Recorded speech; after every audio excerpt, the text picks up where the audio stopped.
$5,000. Yeah, 5K's not bad for a single tournament, and I'm sure that here in the Valorant Tier 2 scene, many of these players are going to be delighted by a prize pool of that size. Which is why we're bringing it all to bear as we head on to map 1 of our grand finals. It is Icebox. Tell me a little bit about our latest map.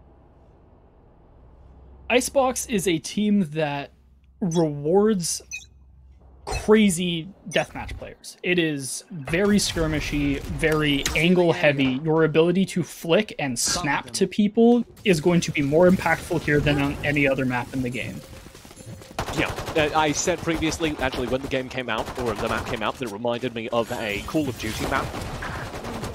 And I think Jurk is demonstrating why, as he updrafts on top of the ramp and finds 3 kills. What was that last flick? That classic right click is the stuff of nightmares, nerfed by the way. Nerfed by the way. Opening picks will go all the way of DreamLand and a one-man army of Jurk. Opens up this site. We'll see what King can do on the retake. It is 2v3, but it's pistol round, so no sense in not trying. They do both get pinged and should be cleaned up. Giacomo grabs 1, Jangler will trade, but that is all they're going to get, and indeed all the damage that PHOENIX1 do in the opening round. As an insane aggressive start here for DreamLand. Gets them 1-0 up. Great show of force there from Jurk early on. Using that updraft to get on top of Tube, really set the tempo of that pistol round, is what you need on a map like Icebox, where it is attacker-sided. There's a lot of snowballiness to it in that if a team starts getting wildly ahead, it's very hard to break their momentum. So playing very forward, playing very aggressively, and finding that early opening is going to pay dividends here. That's what we saw. I think this game does... Like, we can't really judge PHOENIX1's look on this map until we see them with utility. These early rounds are going to be obviously their weakest point as a more utility-focused team. We will lose that Sage precision dropping elsewhere on the map as KP finds an opener here. This is going to be one of the harder maps for our poor observers to keep track of all the action on. So, I do beg your pardon if we miss anything. Menace definitely scooting up here down the ramp. Ooh, leans out the side. Jangler will complete the kill. Zekan is traded out elsewhere. Rajante will find Jangler, and that opens things up. PHOENIX1 again behind as the opening trading has been fought across the map over to DreamLand. Just King left. And that's a little bit dicier of an anti-eco than I would have expected out of DreamLand, but they pull it through, find their second round, carrying forward 3 SMGs, it looks like, into their third. And something that's going to be really interesting, I want to point this out now so we can keep better tabs on it as this match progresses. Both teams are running Sage here. One of the things compositionally that you see a ton on Icebox, and this is in North America, internationally, is lots and lots of Viper. Neither team is playing that here, and instead we see dual Sage, which is something that is pretty unique and something that I personally haven't really seen. And we see a perfect example of how they're trying to leverage that here. We see it used to completely cordon off Tube. A really creative use of that wall that sort of sets the tempo and locks down what is one of the few major corridors towards an offensive push. Wait, that's called Tube? I've always called that is ramp Tube. in my comms. Nobody's ever I've only ever called it Tube. Yeah, that's to Tube. Can I say it in like the British way and say Tube every time? I would prefer it that way. Thanks, Martin. British me up. I don't think you can say that on Twitch. We'll start things off with an A hit here. As Jurk leans around the corner. This is the first round with real weaponry on the defense, though it is not complete. Phantom will open things up, but Jurk has the trade. Giacomo opening things up. And now, Spike will go down. A clean take from DreamLand as Jangler begins to mount a retake. They have a 4-on-3-man advantage for that retake, and Jangler has lurked his way all the way around the back of the site. King and Zekan find picks. It's all down to Rahante in the tiny little skybox. They will fall. So, 2 for now. DreamLand with a strong start, but once you get weaponry out, once you get utility out, as we said, PHOENIX1 strike back. Yeah, first rifle going over to PHOENIX1, something that is a good indicator that this map will have some legs. If you see that going the side of the pistol winner, it's generally a huge red flag, so nice to see that PHOENIX1 definitely has some bite to their bark. I like that. Some bite to their bark. I'm gonna use that sometime. You're doing the politician thing where you invert. You should say it's not about the bark in your bite, but the bite in your bark. you caught me. Just giving you Guilty. notes, Martin. Yeah. Scanning ahead. Slow tank again to start things off from DreamLand. They're just trying to work these angles. You said this was map that favored more pug style of play. And we are going to see that. They're encouraging it, just saying, hey, we can deathmatch our way into these aim angles and see what happens. Oh my god, Lord. Stealth zipline. Jugma into the backlines. Won't find a kill. Precision's ready for it.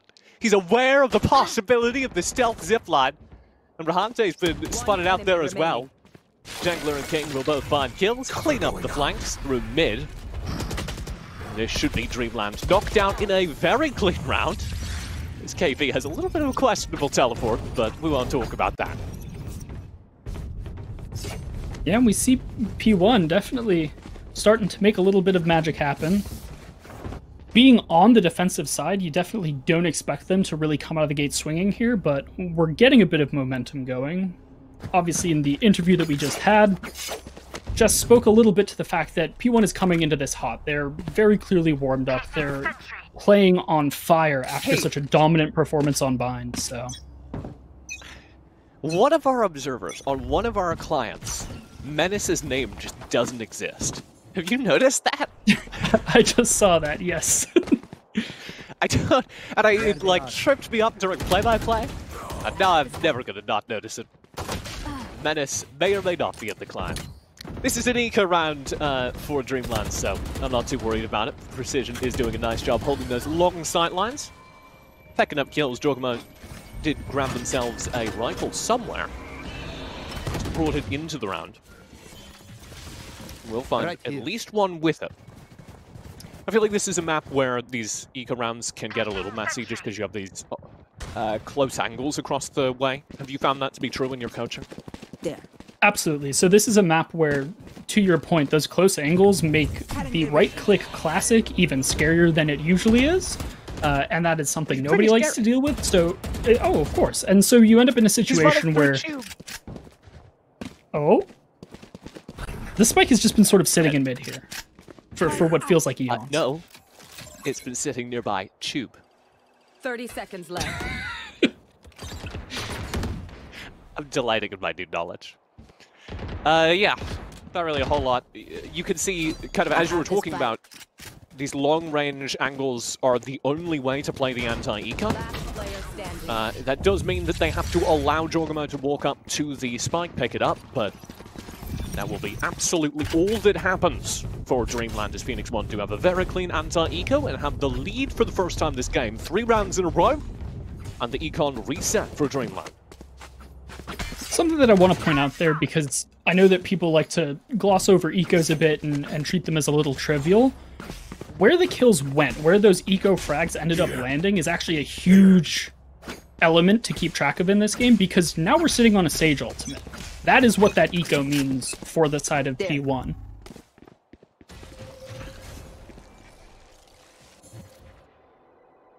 Giacomo starting up our action with a shove down mid. The Sage ulti, not quite as powerful as it once was. Okay, just walk into it. Menace finds a free kill. KP not quite keeping track of all these sightlines, which to be fair is very difficult to do on Icebox, but still a bit of a blunder. There's your red.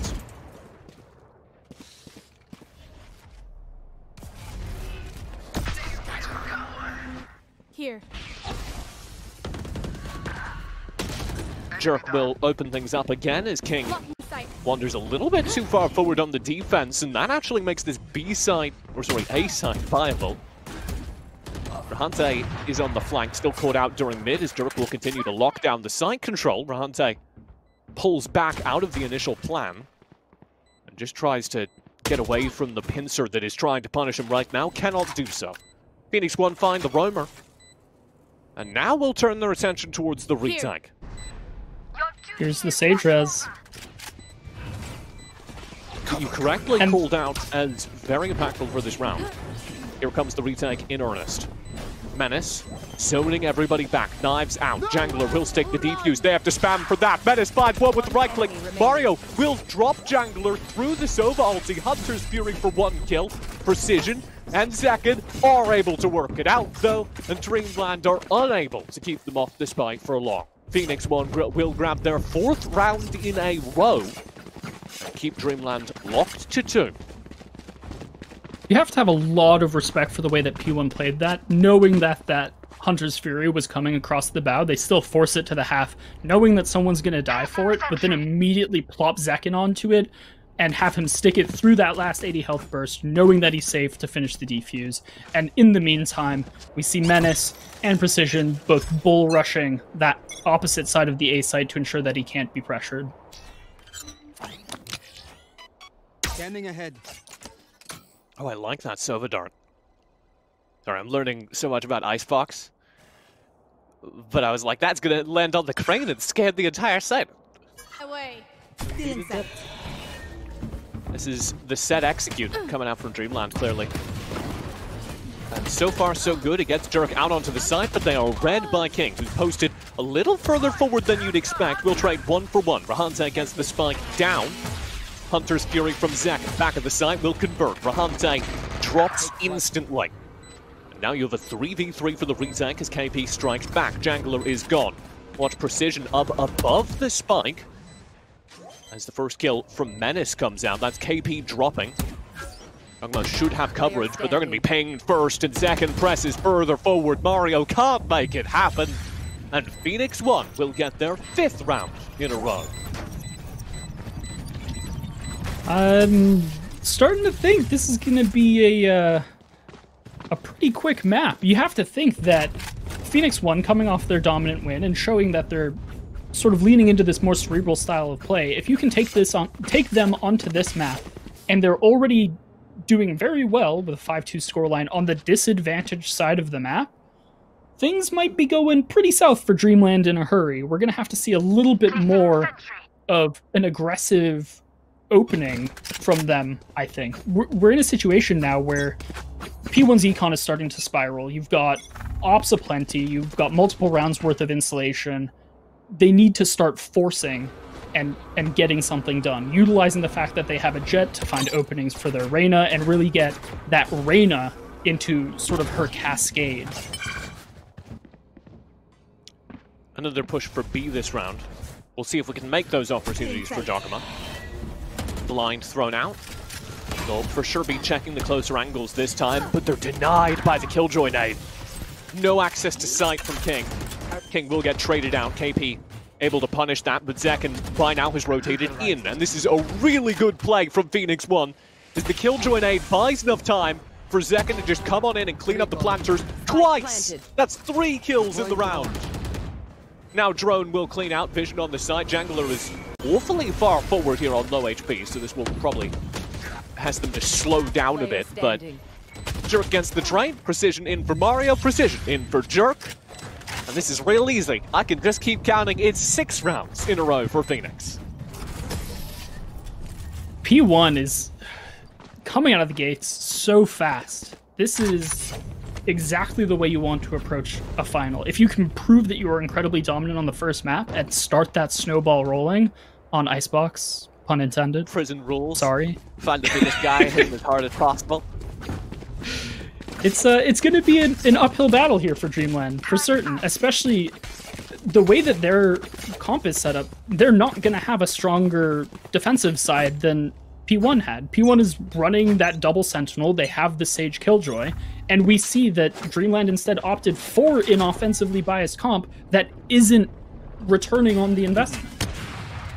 Yeah, that's a very good point, because the fact that DreamLand have a team with a Reyna on it, are going for these quick puggy plays and are just getting shut out. Case in point, Zek can find a kill with the shock arrow, and the side is taken with no kills. Rez will come out, Jerk is back in for what that's worth. Plant will go down. This is side control over on A, successfully picked up by DreamLand. And they have all 5 players alive. Lockdown, thrown. This is for PHOENIX1, meaning that you're going to have to play from off-site if you're DreamLand, or press up and try and find the kills right now. That's what KP's up for, and they don't find the critical spray down. King responsible, and the lockdown has been spent. And so the press forward can come through. Spike Diffuser is dropped for the first time as Jangler fools Mario.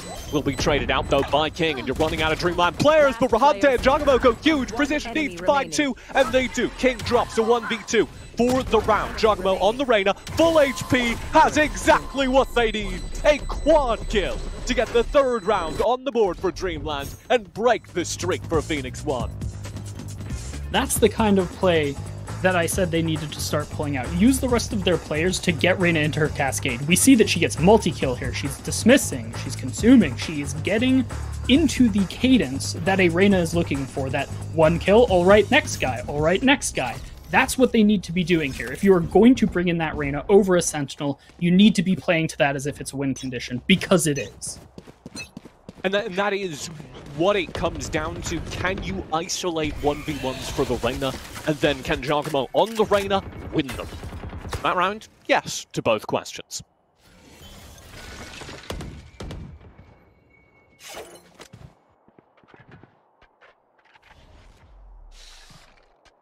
Uncharacteristically slow start to this round. I feel like Icebox, you always want to be looking for at least a relatively quick tempo, and instead they just sort of sit and spawn. Look at the amount of map control they've lost here.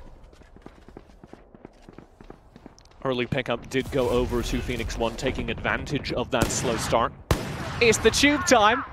Oh, we got an instant replay of that. Brutal. That was like an 80s action movie where somebody gets shot twice, so you get the shot and then the recut shot of it. Menace holding down the tube. Press in will come through from KP. Jangler finds the instant trade as Menace does fall. Their name is still absent from one of our observers, couldn't tell you why. DreamLand only have 2 players left with which to make this play happen, and the spike, of course, has been dropped by the tube. So I'm not sure what you do about it if you're DreamLand. This is a brutal crossfire that they would have to press through. Player standing.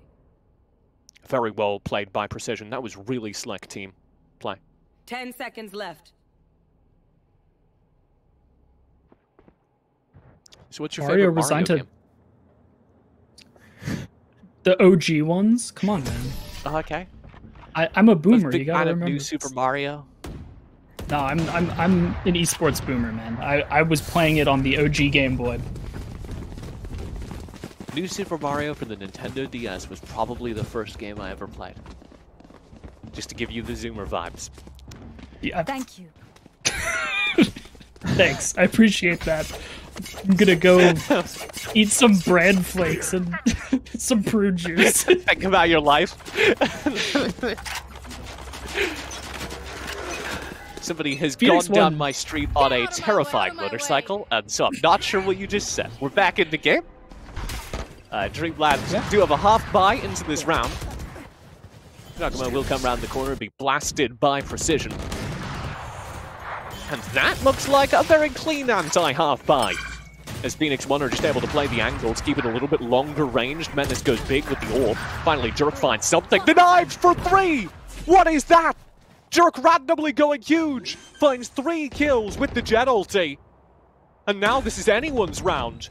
Low HP granted on Jerk, but their mobility is so good. They're already playing this corner.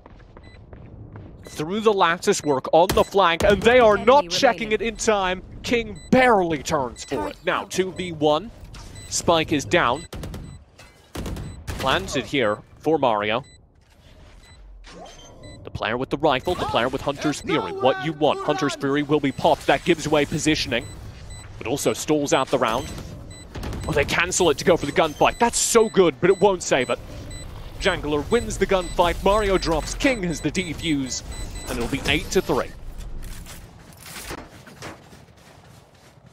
PHOENIX1 absolutely just running away with this, and it feels like round after round, it's a similar story to what we saw on their attack on Ascent, where we see Menace making these very forward position corridor locks, and they frankly haven't been working out as consistently as you would expect. But in that round, he gets the opening frag, he gets another frag immediately thereafter, and even though DreamLand eventually finds a miracle play through Jerk, it's just not enough.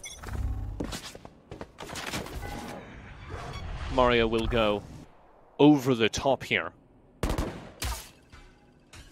And so we'll see what Dream's set tank looks like over for A.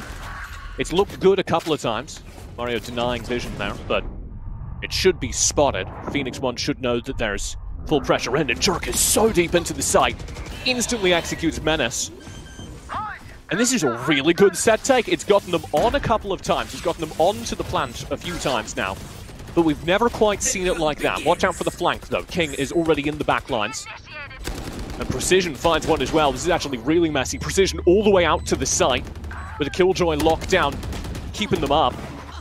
And Precision's flank may have just won the round. Zekken finds Giacomo, and it's a 1v2. Jerk, the hero of the previous round, needs to stop the defuse. They have like 5 seconds to do it. There's the peek, the spam through the smoke. They've got it. Pinged by the recon bolt. This comes down to hitting the shot in time, and they cannot, unaware that the first take was already locked down. And so Jerk will drop away. PHOENIX1 pick up another round. This is turning into pretty dire straits for DreamLand here. It feels like even when they do find that opening that they need, I mean, we've seen twice now Jerk making really great space for his team in the opening of rounds, there's just no follow-up. It starts falling to pieces as soon as they get to site, and their post plants seem incredibly susceptible to those flanks. You pointed out that hard flank coming out from the side of Precision, and it just completely shuts them out. I'm really I think impressed by Precision and the rest of PHOENIX1's ability to adapt to whatever offensive tactics are thrown their way. We saw it in the last set as well, but this time doubly so on Icebox. A map that is like jazz, full of improv. I'm waiting for Rahante to go big here. And they won't have the opportunity. We'll keep waiting. Menace cleans things up. King as well on the front lines. As this pistol round after the halftime switch is going real well for PHOENIX1. KP is weirdly close, though. KP for the knife, just swinging away. Hit nothing but ice. Zekken will be in the corridor, keeping up, making sure no defuse happens. This is a very hard round to win. PHOENIX1 have locked it down. KP continues to be in weird positions, though, and will find King. And is just lurking in this smoke. Actually plays the angles really well to get up close against this container. But Zekken will eventually isolate him. So despite some heroic efforts from KV, it will be 10-3. PHOENIX1 winning their first pistol round on attack and continuing to look pretty darn great. It is absolutely disgusting how strong the performance currently is out of P1's quote-unquote support players. Sage at the top of the ladder, Sova directly behind, and then Killjoy. The people on that team who are meant to be enabling the fragger are holding the fort down to a terrifying extent. Yeah, and I think that's partially a consequence of this map, right? If you have utility in your own kit, it is really easy to utilize that to find ranks here. Judge in hand for Menace. Yes, their name is vanished. It's a spectator bug. I don't know. And they will get pretty far forward here. Have to dash away. Pings down to about 30 HP, but the Ice Wall Pizza slices down. No! Rahante burns through it. And Precision now has a kill. KP as well. Back of the site on the Stinger buy-up. DreamLand able to find a couple of big ones. That's the spike down in a pretty awkward position. The middle of no man's land, and only 3 players remain for PHOENIX1. This is entirely winnable for DreamLand. Yeah, that was really tough, with Menace opting for that judge and trying to make sort of a big window of forward pressure and not finding it. You were forced into that Sage wall, forcing the plant. There was already a solid defense on this behalf of the map, though, so it's immediately spammed. Planter is killed, and it all just sort of falls apart from there. It looks like they're baiting out a massive rotation here, though. Oh, it works, they're just going to recommit onto B. Yeah, completely. They feign the back off. They did bait out a massive rotation, but it seems to have settled into a 2-1-2 split, so... Not quite. There was a moment where there was only one player left on B. Now they make noise. Kings tries to stick the plant. Oh, does deny the initial peek onto him. Jangler in a 1v3, 5 seconds left. Will be able to get the plant, but KP is there in time to execute him. And so we're 10-4. DreamLand able to put something together. That was a really good side defense. Yeah, it was excellent. I think to a certain degree, they were the benefactors of a little bit of lucky positioning. I mean, they may have made a cold call on which site they thought P1 was going to hit, but the fact that they had that manpower there so that they did have the option of immediately spamming down that Sage wall, so that they did have the option of shutting down Menace's Judge Dive, those were really critical elements to their abilities to succeed. And so, will they be able to find similar success in instances where they don't sort of have that lucky positional advantage that boils down to the call they're making on their opponent's approach? Mario finding one. Spike planted. Rahante, you're kidding me! Just gets it for free! Slow, can you stick that? Like you probably could have, but Rahante won't take that risk. Last player standing. Rest of the round should be pretty clean. And indeed it is. I suppose, you know, anti-eco, no reason to take the risk. I just want to see the flashing plays. I want to see people stick diffusers at smokes, what can I say?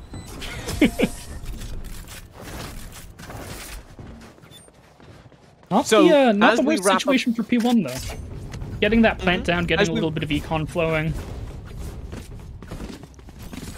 Assuming no comeback, which maybe getting ahead of ourselves, but PHOENIX1 do have a pretty substantial lead. Is there anything here that makes you think DreamLand could put together a win on Bind? Which is, of course, our next map. This is going to be really harsh, but absolutely nothing. If DreamLand isn't finding pretty significant levels of success, which they may still do... oh, dear lord, he missed them all! He missed every single knife, Anders. Back over to you. Keep going. He looks like a knife thrower if the knife thrower was me. Not something you want to try to emulate. Knife throwing. You don't want to hit anyone when you're doing, like, circus act knife throwing. The problem is the goal here was to hit somebody. It's like a really impressive circus act where they throw the knives and they land everywhere around the person tied to the board, you know? Oh, yeah. Unfortunately, Menace unable to get anything more out of it. Spike will go down thanks to the Killjoy ulti that was thrown. But you do have a 5v5 retake, and this is, as we've seen, very, very possible. Not exactly the hardest site in the world to infiltrate from retake. Using the Soba drone as that pseudo entry to try to crack the site preliminarily. They will get in, but Giacomo immediately goes down. One enemy yeah, really well played by Jangler. Precision as well, and it is a very clean hold from PHOENIX1. 11-5 as they climb well into the double digits. 2 rounds away from the dub. This is dangerous territory. They finally got a little bit of momentum going in this half. Sort of stuttered a little bit, used that Killjoy ultimate to start getting their momentum back, and now they are very much so in a position where they can close this game out. I'm still laughing at Menace just clicking 5 times, coming up with nothing but net.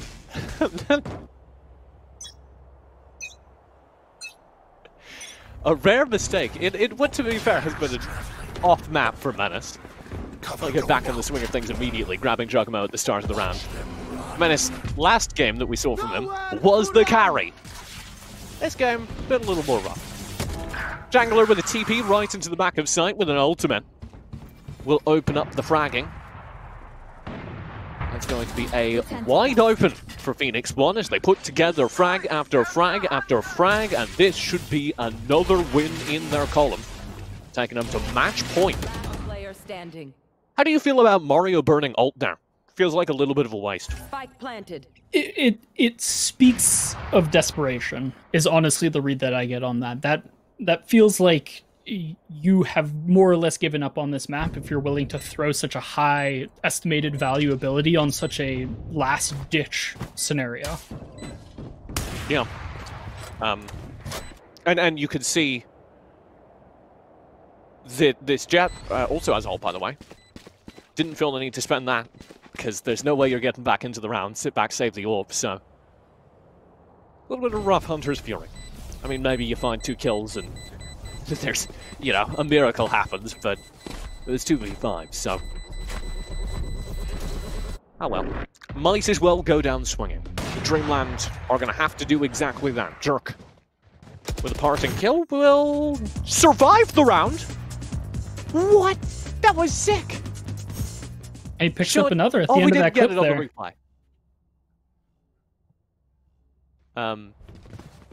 Anyway, Jerk survives the round with the orb, so they have an opportunity to put something together here. What is your hope? Give me the game plan. Bot coming back. All right, so they've got 3 ultimates. They're probably going to knives off Rip. They should Empress as soon as the jet finds contact, and try to, as I've said a couple times now, they really need to enable Giacomo to pop off on the Reyna. And there we go. It's a great opener. If they can get him onto a rifle here, that's going to be the catalyst that they need. Where he's sitting on that Guardian, he doesn't have the stopping power that he's going to need to really shut this round out. Get him onto the Empress, get him onto a rifle, and have him carry out. So, Giacomo with the opening pick was cancelled out by a Resurrect, but you take those. You're burning Razu. Menace will start dashing out for PHOENIX1 and be shut down by KP. That's second to drop. Menace around the corner, holding the hard angle with the ult, will take out KP and earn themselves a plant on the spike. 4v4. All the ults still available for DreamLand. There's the Resurrect, KP back in the game, but the kills go right back over. Menace for 1, Precision taps down Giacomo. And it is knives or nothing. And nothing seems to be the answer, as PHOENIX1 close out what has been a dominant map 1 of our grand finals. They're looking at that 5k and saying they'd very much like it. Mario finds 1, but will be shut down. There it is, map 1 of the best of 5 in the PHOENIX1 column. Have a really good supportive infrastructure around him. You have players like Precision, and you have players like Zekin who ensure the retake is going to be effective, find really strong flanks, and prod for space after they're given the freedom to do that because of the forward positioning that Menace picks up. I like that. We just still have a bit of a bug on one of our observers. You may notice that there's a jet without a name tag. That's always going to be Menace. Oh my lord, and it is always going to be Menace. Vacant space, exactly like you just talked about. Rushing forward, finding a shorty pick. There's your standard pizza slice, ice wall take. Going back to the beta. This will be fun to watch, because while we did see P1 dominate on Bind already, it was on their defensive half. Where they're starting on the attack here, we'll have to see if they can par the performance that they put up on the other half. They must have heard Menace rushing close to this wall. Push around the corner, Menace gets away with it. Dashing further, deeper into the site, and that will be the round. PHOENIX1 off to a stellar start. Unless Jerk can have anything to say about it. They were the star of the last round, the last game, but a frenzy only has so many bullets, Martin. Yeah, try, but won't succeed there. P1 picking up the pistol on the weak side of this map. Really eager to see how DreamLand approaches Bind as a map overall. Something that we highlighted before that will obviously come to major play here is teleporter usage overall. I think that on the attacking side, TPs are sort of designed for you to employ. You can play onto A site, you can use the teleporter to shift and bait out rotations, you can start B long control and shift towards A. It is meant to be an attacker's playground, and yet when we saw PHOENIX1 playing against Spot Up, they were using the teleporters more as defenders than their opponents. I think DreamLand and P1 using the teleporters in a more appropriate and effective way is going to be one of the main assurances that this map is at least close. Menace was tagged by the tracking dart there. And still presses forward, still finds a kill. KP gets absolutely demolished. I like that updraft angle. Rahante is already on the flank, Giacomo coming in behind. Him and Jerk will find an opening pick onto King. And that could bring them back into the round, but unfortunately, PHOENIX1 still have Menace, and he is still, guess what, an absolute menace. 3 kills on the round. Could go for the ace here if we want to get fancy. No. Jerk denies it. Kill onto Menace. Will be traded out by Precision. That was all Jerk really wanted to do. Just deny the ace. Be a jerk. And PHOENIX1 will find themselves a second round, starting things off with the roll. All right. From DreamLand right now, I need to see you win your first rifle. That is, in my eyes, that is a functional necessity here if you want me to believe you have any shot at winning this map. Alright. All in on the first rifle. Buyups are here. PHOENIX1 actually taking a little bit of a risk, sitting down on the rifles, not buying up, trying to get the free bonus round.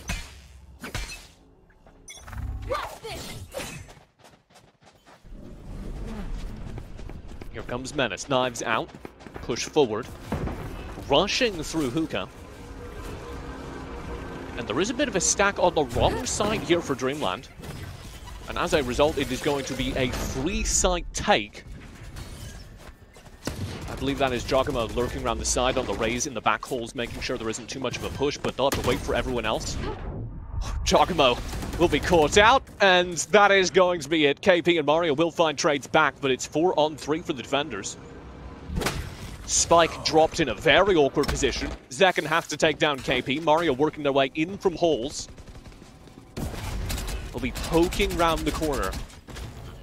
Trying to just get some spam, anything, to deny this plan. Jerk will be rumbling in, zoning those first corners so they can begin the retake properly. All 3 members of the retaking DreamLand shoving through the same holes angle and being flanked by Jangler. He's going to come in behind all 3 of them. None of them are checking. Second finds Rahante. Jangler's in for the backstab.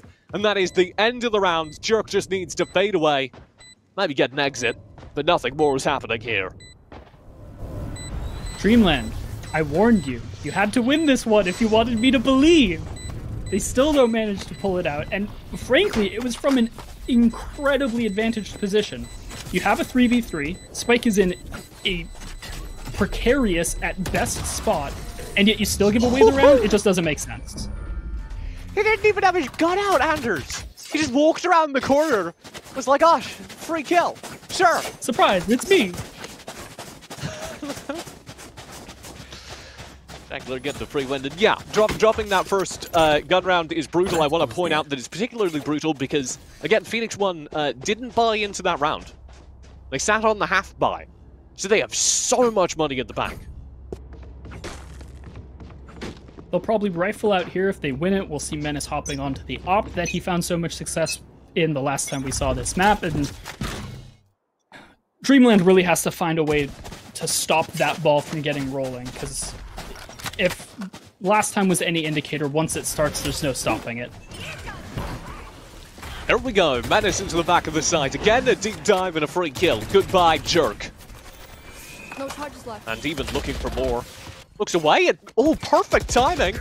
KP is able to push through the smoke right as Menace looks away, get a kill. Nothing more will come of that. Jangler is there for the counter strike.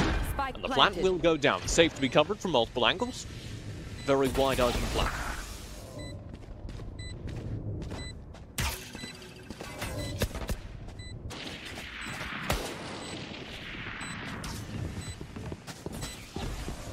I don't think there's going to be much in the way of a retake.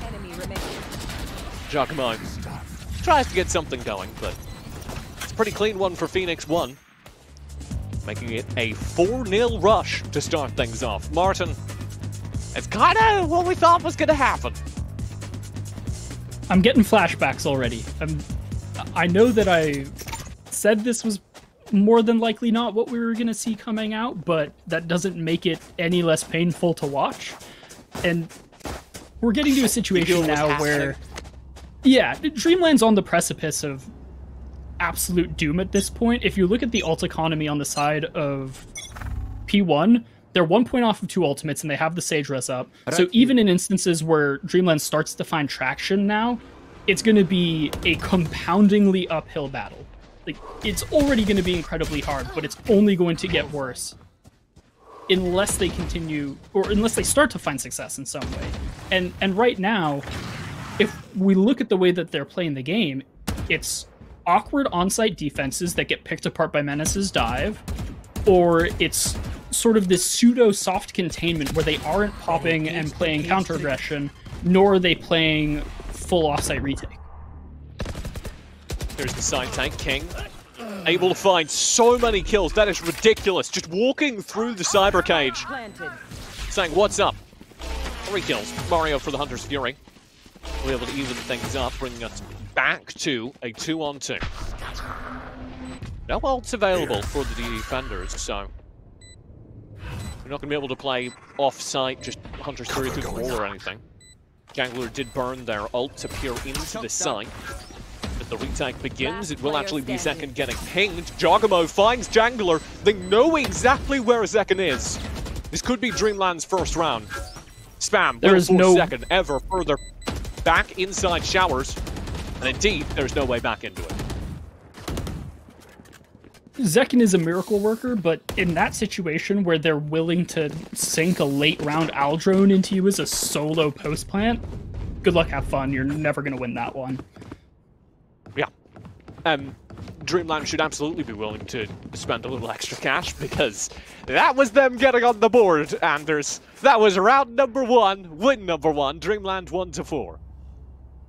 And this is still very much so in the realm of them pulling it back. Obviously, we've lauded PHOENIX1 here a ton, and how successful they've been on this map, but DreamLand is not down and out by any stretch of the imagination. They are on a bit of a broken bye here, though.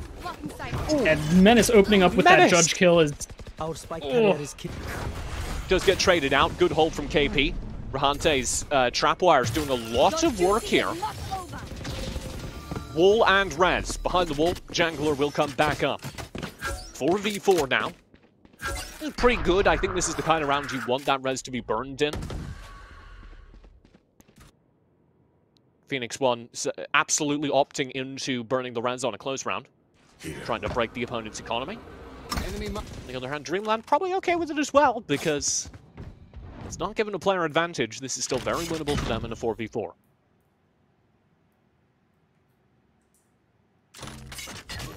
I love the pause that we're seeing out of PHOENIX1 here. They tried to make that original aggression. We saw both Menace and Jangler go down. They wall off, they use the res, but instead of rotating, they're now going full pause, cutting noise, fully silent, and trying to force the enemy team into a 2-2 so that they can take a 4-man push. They don't get that, but they still take the site. Precision opening up the fragging, slapping down the spike, and it's a 2v4 retake. Jangler up real close as well. We'll catch Mario jumping. This Goomba's got guns. As a result, Jerk's probably in an unwinnable scenario. We'll try and get away with the rifle. Does seem like that's going to happen. Just trying to get some semblance of economy going for his team, I think. Oh no. Zekken? Gun out? No? Okay. All right. Okay. Not sure about that one. Oh, 2 for Jerk. I keep handing Jerk these 1v1 aim duels. He's very liable to win them. And that is something I think we should draw from that map 1 Icebox, which was rather disastrous for DreamLand, but we did see that Jerk is absolutely a fragging monster. Definitely. He is very much so the point of success that DreamLand should be leaning on if they want to create space, find those opening frags.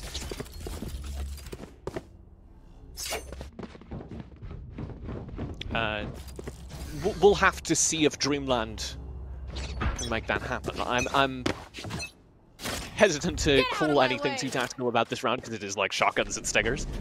But I want to see them get a little more frisky, get a little more aggressive, try and disrupt these plays. And they do. The double stack behind the box trades out Menace 1 for 1. Jogamo with the Bucky. Doing exactly what we asked him to do. Smoke will go down. B-site target again for PHOENIX1. Camera taken out. Finally, some TP usage on attack. I called this Anders earlier on in is the so day. happy right now. We haven't seen literally any of it until just now. King left behind will get a free frag on the lurk. TP usage isn't rewarded though. Jerk already ready on the site. Shuts down Zekken. And the Spike is unable to get out of showers. All three PHOENIX1 players clustered here around the A site. Same can be said for DreamLand. Neither team left anyone over towards B. Now that will change as PHOENIX1 rotate all the way around the long way. DreamLand start to worry maybe they're being left out. If they try to go for the double TP here, they're trolling. I was thinking for a second there as they were coming through cave there, I thought they might wrap through the spice market and go back towards A, but instead they're just going to commit fully to the cross map run. 10 seconds A fairly predictable play in their setting, and King finds one. The ulti didn't find the answer. KP on the flank though with the judge will find one. Jerk goes down. KP yet again onto Jangler with the judge. 16 HP on King. Slightly more on the opposite side. Jangler also low, but the judge has issued a ruling. Bang the gavel. KP finds 3 and closes out the round. The second over in DreamLand's gonna count. great showing from DreamLand there. They're highlighting the fact that if you manage to fully pause PHOENIX1's attack, the way that they handle their mid-round adaptation is a little finicky. We've seen rounds where it was incredibly impressive, where they did that full pause recommit onto A, but we see there a really awkward walk across the map. They push onto a site even though they know that the enemy team is sitting on a showstopper. They plant at the default position, which is extremely susceptible to a hookah TP'd showstopper. All around that, round was approached in a pretty questionable way from the side of P1. Yeah, I was a little surprised the showstopper didn't find the kill, because it was spent there. Emperors will come out. Giacomo doesn't have anything to do with it, though. What a tragedy! Menace finds the openings. P1 work their way out onto the side. Giacomo indeed gets nothing done with the ulti, and it's a clean twofer picked up by King. 6-2. PHOENIX1 bounced right back. P1 giveth and P1 taketh away. A little bit of hope comes in, and they're like, nah, none of this. What if we just launched the cleanest A take of the game? I'm surprised still that even in sort of the throes of this downward spiral, we don't see DreamLand taking many risks. I feel like the way that they've been playing thus far is sort of a wait to be executed on, and they need to set some sort of tempo. As a general rule of thumb, and this is personal opinion, if you are playing this game and you aren't at least attempting to set pace, all you're doing is losing. You need to find some way to impose your will on the tempo of the game. And DreamLand is failing to do that egregiously at the moment. Yeah. One of the things I was thinking about during the last round is I'd like to see DreamLand actually fall off of some of these side tanks, play retake.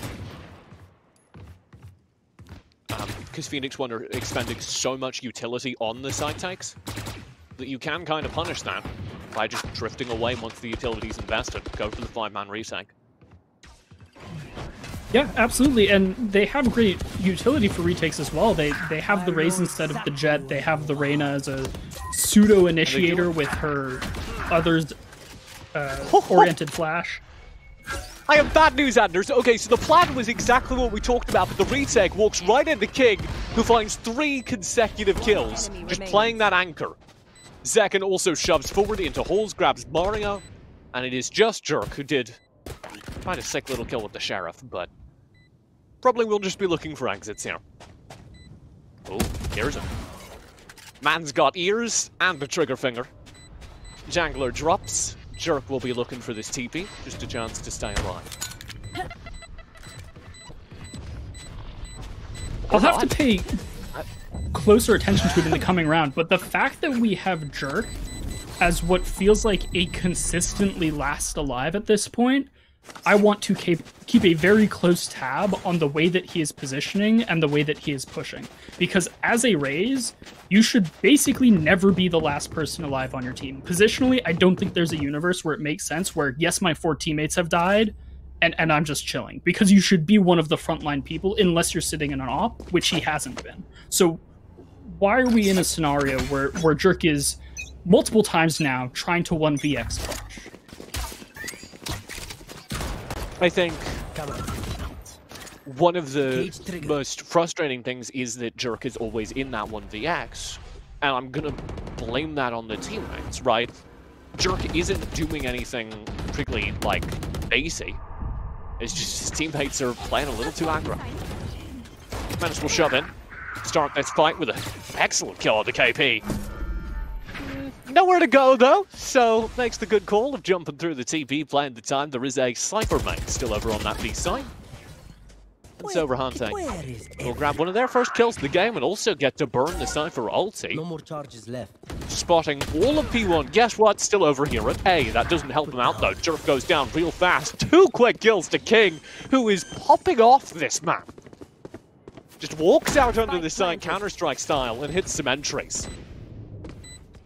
King has been very much so a strong point for P1 on this map, and Sentinels like that generally have one of 2 styles. They're either going to play full lurk or they're going to play very aggressive lurk. You have a juxtaposition between players like Meadow in EU and the Turkish player Para, who's like straight up in the enemy's spawn after 30 seconds every single map.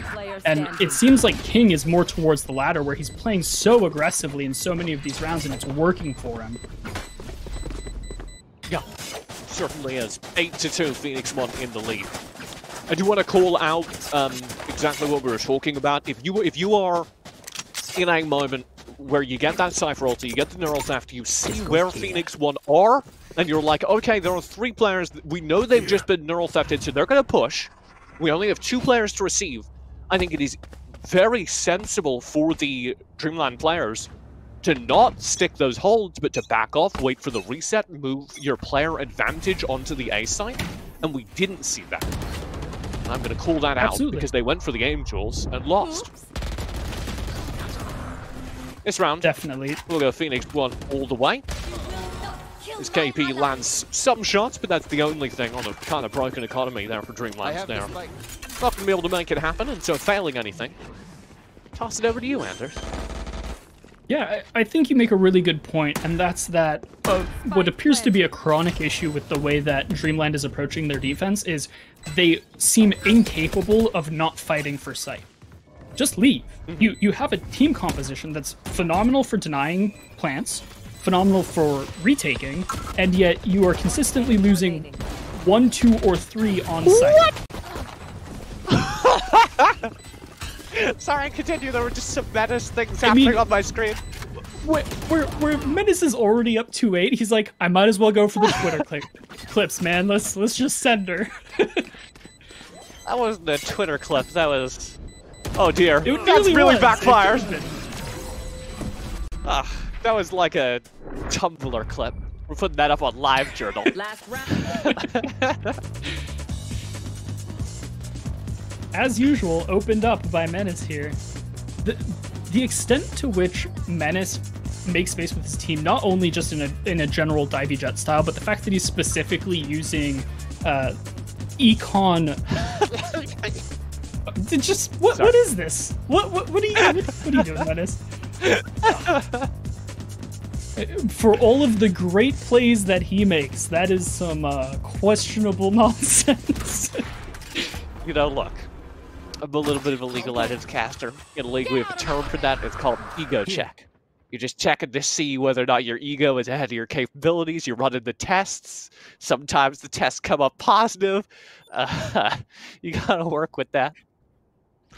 But it's important to run them every now and then. It's like getting a safety check on your car. Yeah, he's keeping himself honest. Yeah. Giacomo will keep Menace honest this round as well. This is actually 3 PHOENIX1 players who have fallen as DreamLand get a little more aggressive. And it pays huge dividends. Jangler has the only kill as DreamLand randomly pull out a very clean shot round. What? All right. I didn't realize it was last round. I just thought we were burning ultis.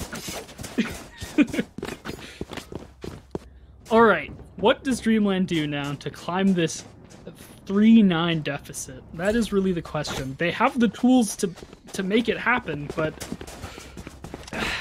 it's really tough because you look at the way that they were just playing their defensive side. They played almost no counter-offensives. They didn't play overtly aggressive, and when they did, it often wasn't with the people on their team, with the utility that they should have been. The amount of times that we saw Jerk make an aggressive forward play off rip was basically zero. I think he did it once or twice with Showstopper, and that was it.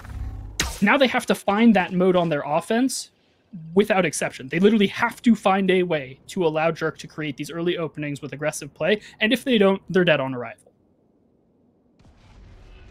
Yeah, so DreamLand, the ball is very much in your court.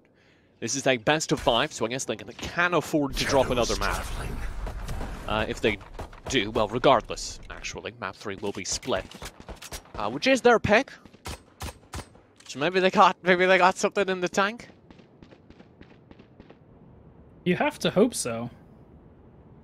And unfortunately, this is quite literally the opposite of what I was advising they do, which is an incredibly slow passive default. And it looks like they're going to start leaning. They may be the beneficiaries of the fact that we see a 4-man stack towards the A half of the map, but they're still walking into... Yeah, they're still walking into a fully entrenched B site, including a retake camera. Yeah, there's the retake camera. King is just playing off the site, as you very well should. Rahante will be playing the flank for these hookah players. Maybe we'll get something out of that. Nobody dead still in this pistol round. King will be caught in the trap wire. Jerk finds the pick. Here's the flank. Rahante needs to go huge. 2 players in front of him. There's one, not the second. Oh, gets absolutely destroyed by Menace, but it's okay. Did the work. Stalled up the retake synergy. Very well timed on the peak.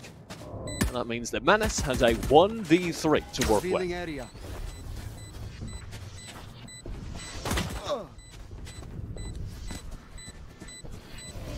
I'm not holding my breath, Anders, so we can talk through this.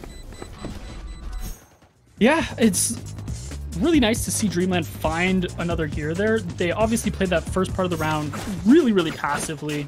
And in a lot of ways, the way that P1 was set up was in prime position to punish that. They had King on site, they had a retake camera, double trips, he played directly into elbow, didn't feel the need to overtly pressure the site, didn't even camera bolt anyone as they were pushing the side. He was content just watching them sort of flood in. And I feel like the only reason that round really fell apart was because of the play out of Rahante, playing that deep lurk, watching the teleport, and then flanking into hookah, not as soon as he saw them leave the teleporter, but as they were really sort of moving onto that site and trying to make the round end in their favor is when he showed up. And it was the timing that I didn't appreciate the first time around. But the timing just completely denied the pincer play that PHOENIX1 were trying to set up for the retake. Which makes it very important for DreamLand. We'll see if they can do it again. We still have that slow setup. There is a 5-man stack for PHOENIX1 over towards A. I can't tell you enough how much that is not the site that DreamLand are going to.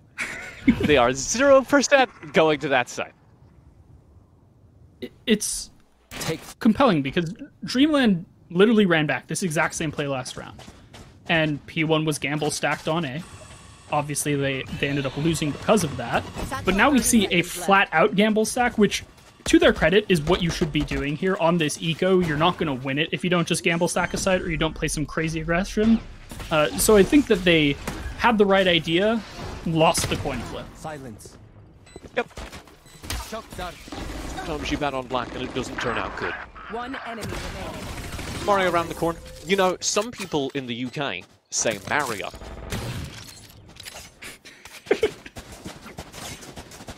That's true. Right.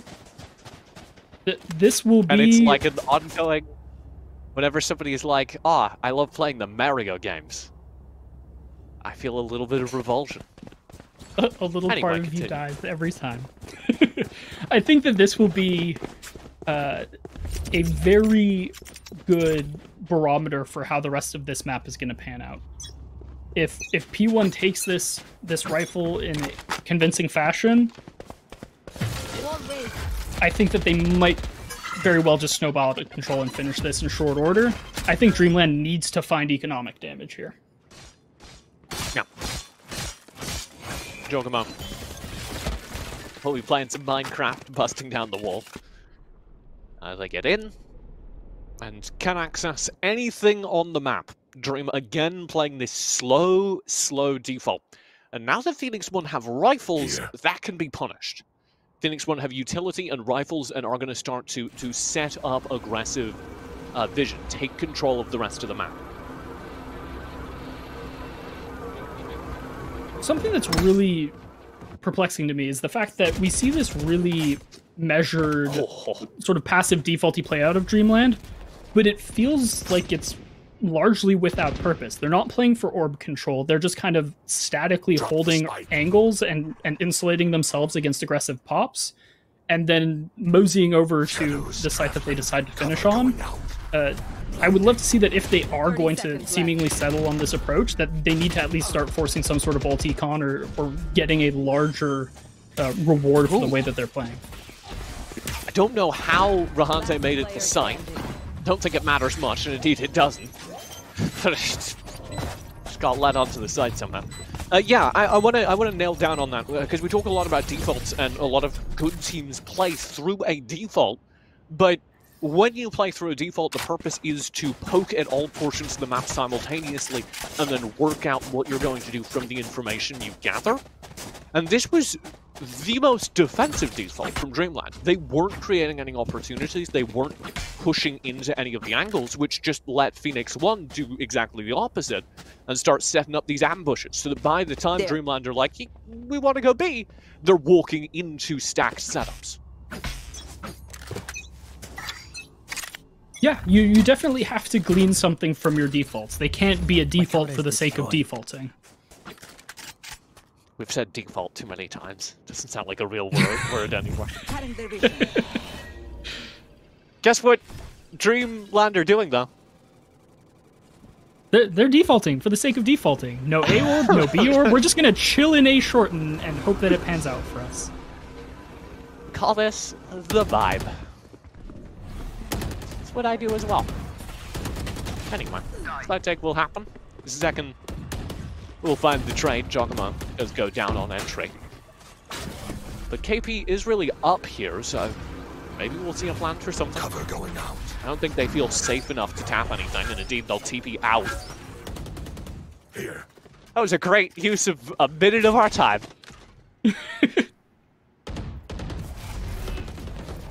No ground gained! They insist on this style, and it just doesn't make sense. They're now going to be pushing into a 3-stacked site with full util. They just have less utility. That's just what they've done. They have less players, less 30 utility. seconds left.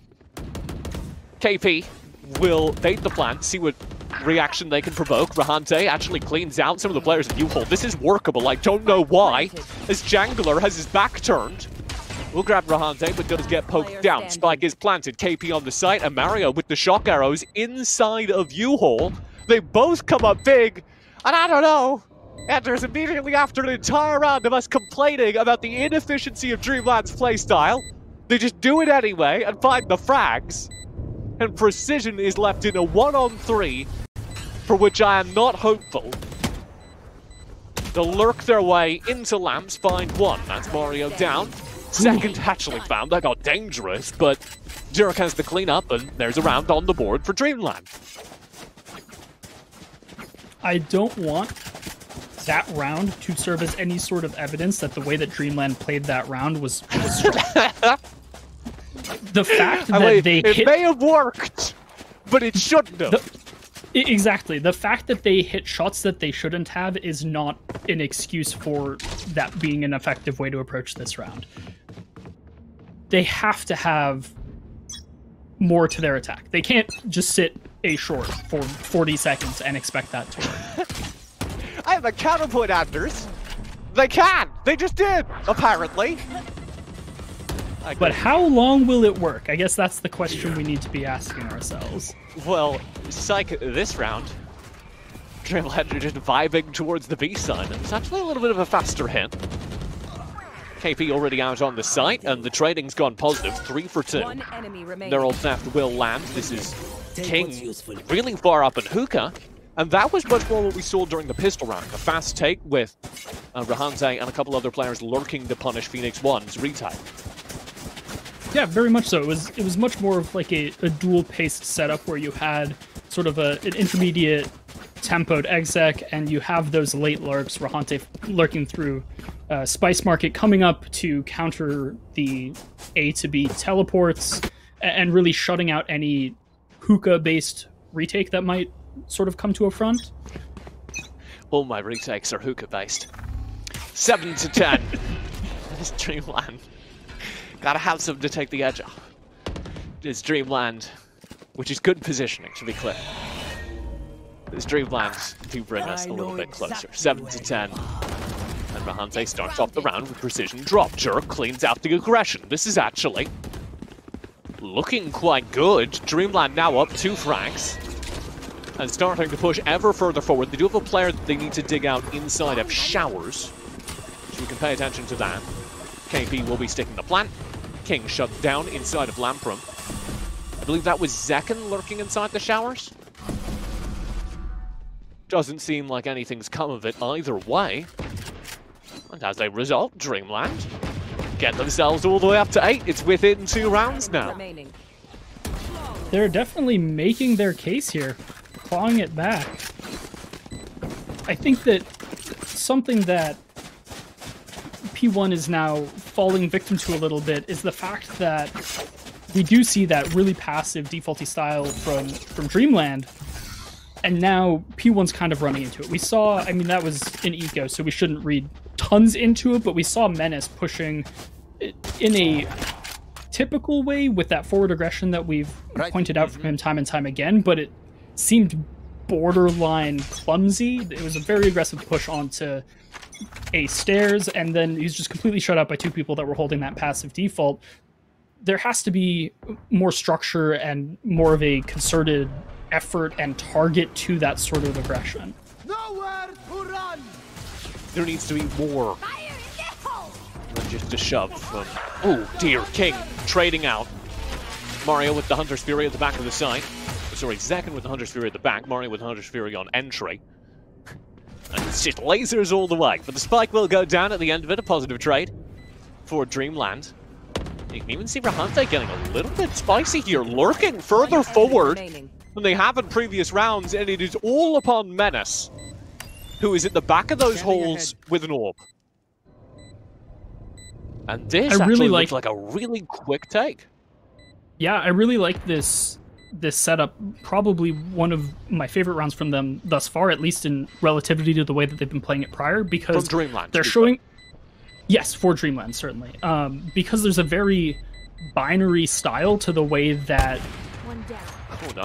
Rahante has been playing this round. You saw him lurking Spice Market for almost every round prior to now, and in this, we see him all the way up elbow, something like 30 seconds into the round. If I'm on the side of P1, I never see that coming. That is fine, somebody exits. Yeah, their B hits have been defined by Rahante's ability to lurk around and find at least 1 or 2 unexpected kills and just deny the retakes every single time. And I'm curious why we're not seeing more of that when they head over towards A, because Rahante is oftentimes still lurking over towards Spice and B, and not in fact relevant to those A takes where that kind of lurking presence would be needed. Definitely, and I think part of that is obviously going to be just inherent map design. It's a lot easier to lurk from Spice into Hookah. You'd almost have to use him as a showers anchor if you were going to do it towards A, but there is definitely ways to doing it, and I'm a bit surprised as well that we haven't seen more of that. 9 to 10, almost a tie game. For the first time, DreamLand have put together a ton of rounds, and they're bringing the fight to what has been a dominant side on PHOENIX1. We hit the second half here, and DreamLand look just as shattered as every team has into PHOENIX1 until I think 7 rounds in a row that have brought them to this point. Jagamon. Really a great clawback from DreamLand. Look at Zekken real close inside this smoke as the Lear went behind him. There was an opportunity to make something happen, but it won't. Jerk. Oh. So Jerk went down to Zekken on the side, but nothing else comes from the exchange. Instead, it is King around the corner to trade 1-for-1. PHOENIX1 in 3-3, and you do have the glass cannon AWP available. Rahante will grab Jangler. Precision gets the res on second. Menace, the glass cannon AWP drops. Jogma responsible for that. Finally getting into some of the tempo you expect. Spike is planted and ready to go over on A. Jogma lurks and executes Precision. A triple for the man in the round, and this looks real good for DreamLand. 3-on-1 in almost impossible retake. Indeed, pretty much impossible. I'll let Zekken try and clear this out. We'll give him the respect. He's got 60 HP and very limited time. And limited options, so I'll just TP away. We got a tie game on our hands, Martin.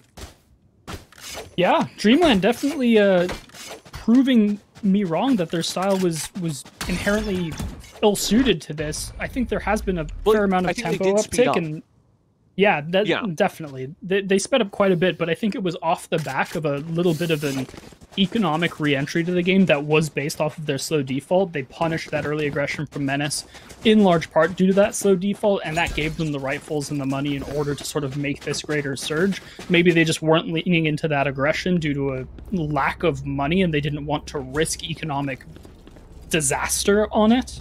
But definitely making a strong case for themselves here.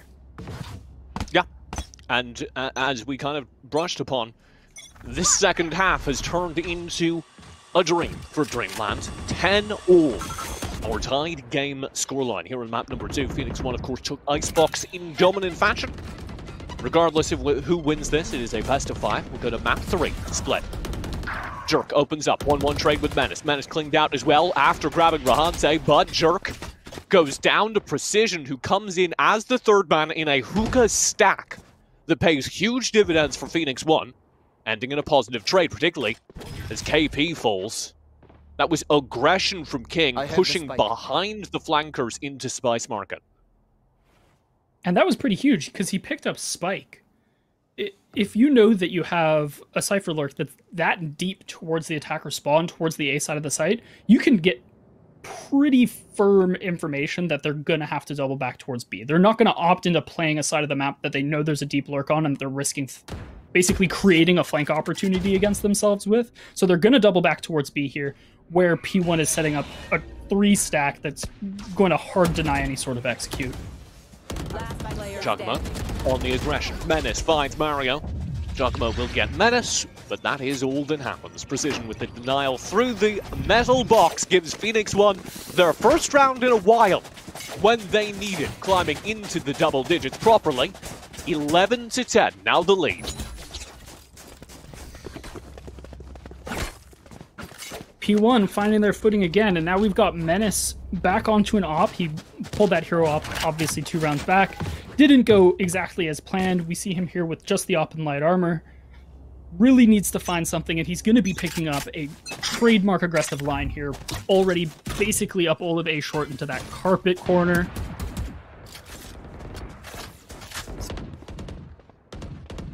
I liked the denial of vision there. This is the benefit of the default if it's executed well by DreamLand, as it stops PHOENIX1 from being able to set up defensive positions.